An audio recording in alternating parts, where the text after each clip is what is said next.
But I always want to know what's on the horizon for NIU sports. What's the next big obstacle out there you're shooting for, or what's next on your wish list for NIU athletics? To answer your question directly, everything, right? We've got transformational change happening with the NCAA, new president with Charlie Baker. We've got a 12-team playoff about to pop off with the college football playoff. We've got transfer portal. We've got name, image, and likeness. You know, any one of those things is a full-time job. We just happen to have them all happen at the same time. So I think for me is that we have a great collection of coaches. You know, this is my 10th year here at NIU.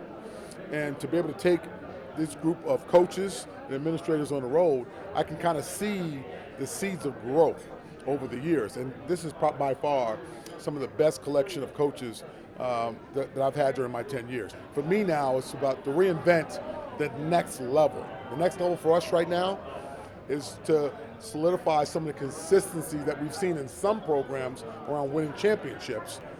We know our football program, big time expectations. We stubbed our toe last year. We got to get back at it. On my watch, we will not be slowing down on winning MAC championships, especially in football. So that's going to be something that is a challenge. You mentioned the expanded football playoff field that is coming. Do you foresee there's going to be MAC teams in that and other schools from other smaller conferences that are going to be in that getting spots? Yeah, no, it's real. I've been talking about that. I've been very outspoken about a true championship for FBS, especially for the non-autonomous institutions like us.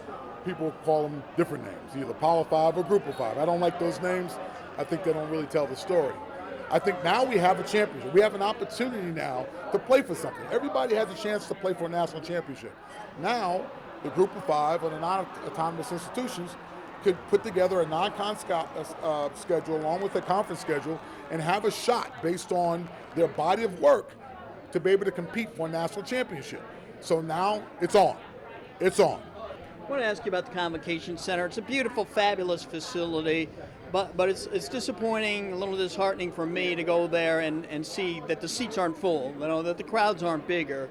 How frustrating is that for you, and what do you see there in the future in terms of attendance and filling the seats there at the Con? Yeah, getting them close to fill. No, it's me and you both. Me and you both, my friend. I think at the end of the day, from a cultural standpoint, we deal with a lot of different issues. Convocation is a great facility. Great facility. We've made a number of upgrades to it, you know, from video boards to renovation of premium spaces, floor, etc. It comes down to winning and also making sure that we're marketing to our constituents about what's going on.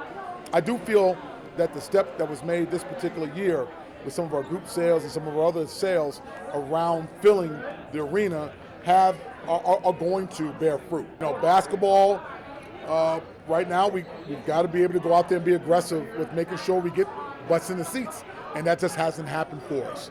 I think that on our best day we've been able to get between that 25 and 3,000, that 3,200, and that's really not enough for a 11,000 seat arena. So it's a bit cavernous, and that was something that was done strategically back in the day before myself.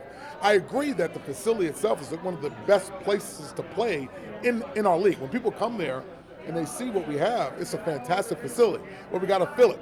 I think that winning always helps, but we also have to make sure we market to the right people. I will say our rentals, our graduation, what it means to the Fox Valley, what it means to the overall surrounding counties, it is an absolute.